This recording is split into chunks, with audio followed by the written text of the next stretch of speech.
In this video, I'm going to share with you the greatest and biggest lesson that I learned from Bob Proctor, from studying with him, from watching him, from getting his content. This is by far the most influential lesson and life-changing things that I got from him. And God knows that I got a tremendous amount of things from engaging in his content, his videos, and seminars. And if you've never seen Bob Proctor, I strongly encourage you, invite you even to go on YouTube, Google him, and see all the videos he taught about the law of attraction, the law of vibration, the paradigm shifting, and all of these kind of things. You're in for a treat. And this lesson came by reflecting a little bit, because I stumbled on one of his old videos a couple of days ago, and I started thinking, what is the greatest things, what are the main ideas that I've learned from Bob Proctor? And there were many, right? But then there was one in particular that I felt was so big that I really wanted to make a video about, and that if you really pay attention to it, you can see how meaningful and impactful it could be in your own life. And it's something that I got from just observing him while he was teaching, doing his webinar, his masterclass, his seminar, and all kind of things. It's something he does often. Something he does maybe even on autopilot without noticing, something that is so easy to overlook. But that I believe is the foundation of the success he had, especially around the people and the team he built and the company he built with his partner and so on. And that thing is this: if you look at some of his videos and if you're familiar with his work, you would know that Bob had this tendency to always praise others. Okay, always lift them up, always speak lavishly about them, what they do, the contribution that they had in the company, in his life, or whatever.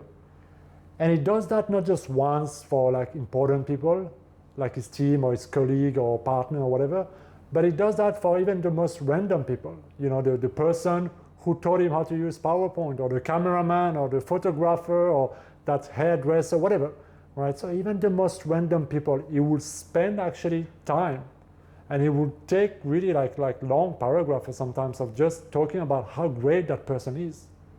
And it's something, first I thought, well, why does he keep on doing this, right? Why does he spend so much time talking about a woman all the time? In every seminar, they say the same stuff. But then I realized, and when you tie it up to some of the most powerful teachings out there, you'll understand exactly why. Because once you make people feel important, once you praise people, not only you raise them, you improve them, you allow them to become better. Because when you praise people, they flourish, all right? But when you make people feel important, they remember you. They remember how you make them feel.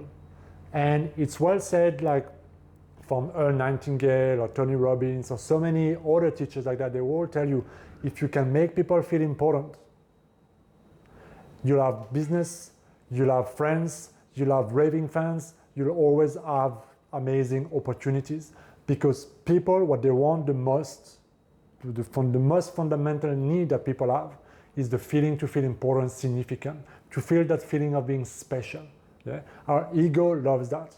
And when you can do that genuinely, even in the thing, and when you can do that genuinely, not just by agenda or manipulation, but genuinely caring, genuinely lifting other people because of what you see in them, you can do phenomenal things. But this lesson alone doesn't just impact your relationship with other people, but it transforms the way you see yourself because of the golden rule.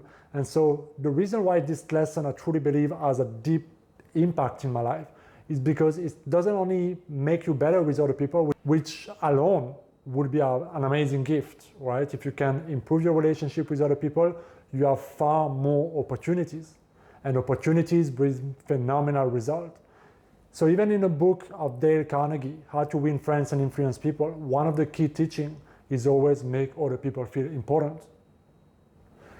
But if you look at the golden rule, and the golden rule is this: treat others as you would like to be treated. It always comes back to the same thing: how you treat others, what you give, because it is a form of giving, right? Whether you give only a thought of judgment in your mind, or a thought of appreciation, or a verbal judgment, or a verbal praise, doesn't really matter. It's a giving. You're giving something, you're projecting something onto another person. What you give comes back. And the reason why this is so important is because your subconscious mind takes everything personally. And this is so important to understand. Your subconscious mind takes everything personally. So when you see that person and you think about how much of a douchebag that person is and how wrong he is and stupid and ugly and everything, because you really don't like that person for whatever reason, what you're really saying is that you don't like yourself for all those reasons. And this might be a little bit hard to understand because you feel like, okay, well, I'm not talking about me, I'm talking about them. But in the world at large, there is no other people, there is only you. And for your subconscious mind, everything that goes through your mind is you. Because once you feel judgmental toward another person, your level of vibration changes. And notice how you feel when you criticize another person. You instantly feel it. So who is being impacted by the judgment? Is it the other person or you? Maybe the other person, because maybe they don't like it, whatever, irrelevant. But it's you who gets impacted without often noticing it. So when you tie yourself in resentment, in jealousy, in envy, you tie yourself and you're bound with those states and you remain a slave to that state. And so with time, you become a resentful person, an envious person, an angry person, an anxious person. And everybody around you triggers you to perpetuate that state. That's why we know people who are always fucking hungry.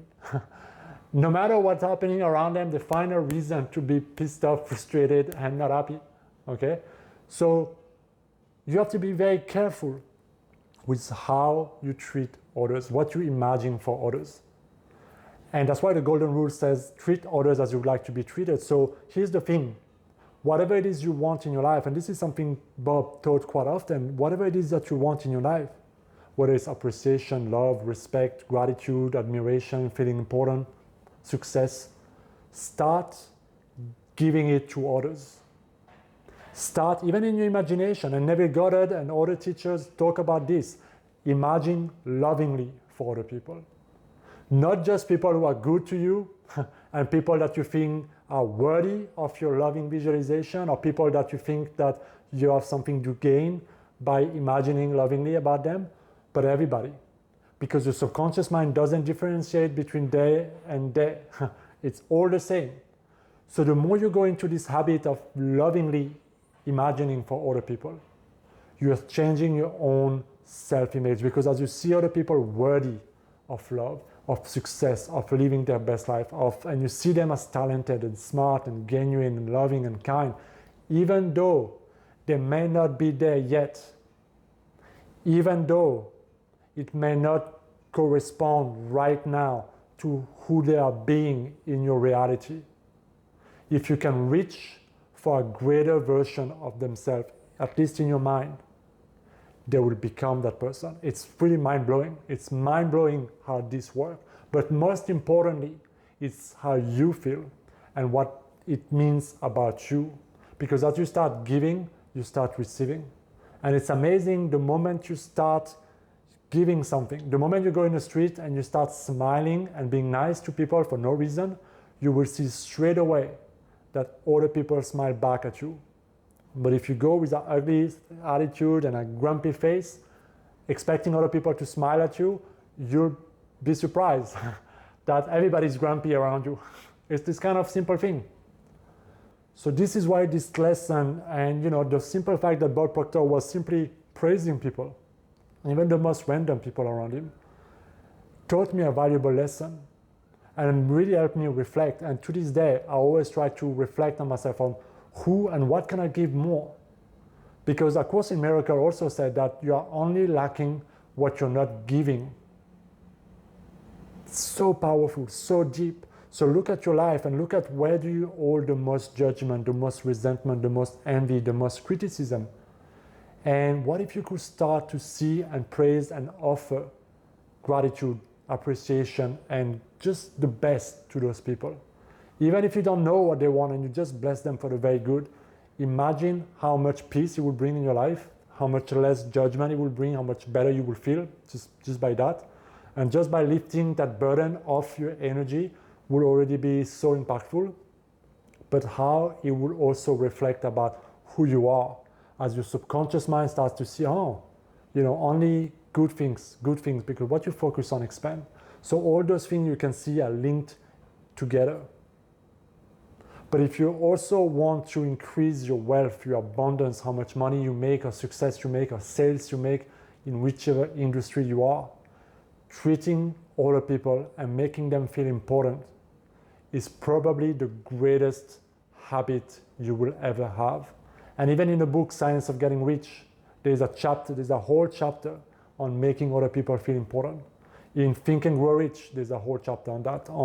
In the famous book, How to Make Friends and Influence People, there's all the chapters revolve around that.